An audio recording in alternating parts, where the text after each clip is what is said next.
Welcome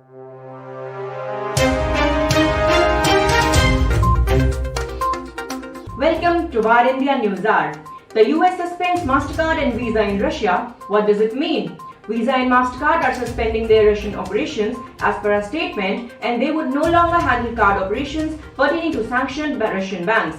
They are now extending that to all card issuers and merchant processors in Russia. With this, there will be a big impact on foreigners who won't be able to use their Visa or Mastercard cards for purchases in the country, whether online or in person. Russian cardholders are still able to use these cards for purchases in Russia, but their transactions will travel over other networks, mainly Russia's homegrown payment system MIR.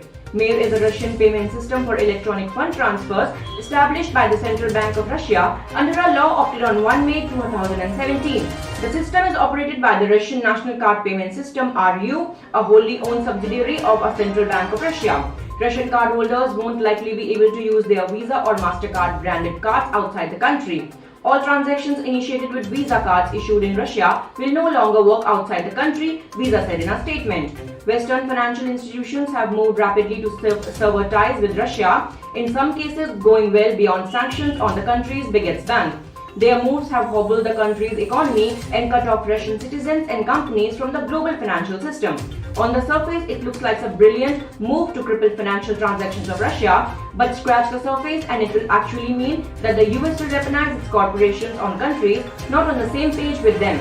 But the question is, will it impact Russia? Yes, to some extent. What effect will it have? It will simply cripple Mastercard and Visa growth in future, as many nations wouldn't want to be hostage of the US financial or corporate system. China has Union Pay, Japan has JCB Pay, and India has RuPay. India also has UPI, which is an out-of-this-world payment system for money transfer inside India, and we don't think anything in the world is even half as good or cheap or reliable. It's the eighth wonder of the world. China created an entire parallel system which will allow it to survive a US-inflicted financial holocaust. It never allowed Facebook, Twitter, Google, Visa, etc. to dictate its country's running. At the same time, India has the aspirations to be a regional superpower and punch at its desired weight, and that can only happen when you are Atmanirbhar. Hence, even when there were no clouds, it purchased an umbrella. That umbrella is RuPay, UPI, parallel to SWIFT systems, investing heavily in the startup ecosystem, getting into hypersonic space missile club, moving into smartphone manufacturing hub, etc. Let's look into today's headlines in VARINDIA. Indian students on their toes to leave Ukraine's Sumy on short notice. The Indian embassy has told the Indian students trapped at a medical college hostel in northeastern Ukrainian city of Sumy to be ready to leave on short notice. A team is positioned in Poltava, nearly a 3-hour drive from Sumy, to coordinate the safe passage of the students. Earlier, the stranded students shared videos saying they have decided to take a risky journey to the Russian border that is 50 kilometers away, but later decided to stay put. India has so far brought back over 15,920 Indians in 76 flights under mission Operation Ganga launched last month.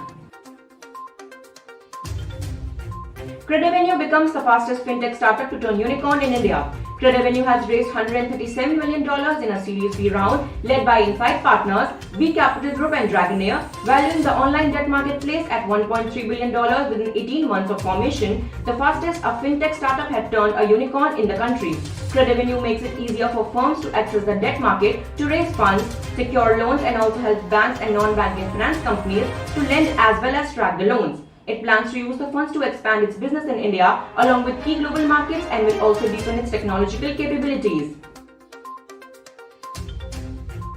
Tamil Nadu sets up first of its kind state cybercrime investigation center. The cybercrime wing of Tamil Nadu police is setting up a first of its kind state cybercrime investigation center at its headquarters to deal exclusively with cases like organized cybercrimes that have international outcomes and require intra-country investigation, ransomware attacks, cryptocurrency frauds.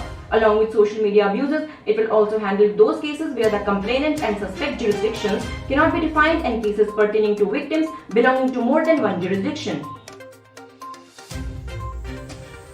Chitra Ramakrishna arrested in Himalayan Yogi scandal. Former National Stock Exchange Chief Executive Chitra Ramakrishna has been arrested by the CBI for serious lapses at India's largest stock market, including sharing confidential information with an individual she dubbed a Himalayan Yogi. Last month, the mysterious Himalayan Yogi who allegedly influenced Ms. Ramakrishna's decision was revealed as Anand Subramanian, also a former officer at the stock exchange arrested in a market manipulation case. The agency plans to question both of them together, and since confidential information from the NEC was shared with outsiders, the agency is also trying to find those who profited from it.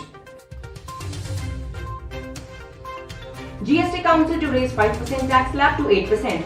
The GST Council might raise the lowest tax slab to 8% from 5%. A panel of state finance ministers is likely to submit its report by this month end to the Council, suggesting various steps to raise revenue, including hiking the lowest slab and rationalizing the slab. The agency said that the increase in tax slab may yield an additional Rs 1.50 lakh crore annual revenues. Further, the group of ministers is looking to create GST a three-tier structure with revision of rates at 8%, 18% and 28% respectively. Presently, GST is a four-tier structure attracting a tax rate of 5%, 12%, 18% and 28% respectively.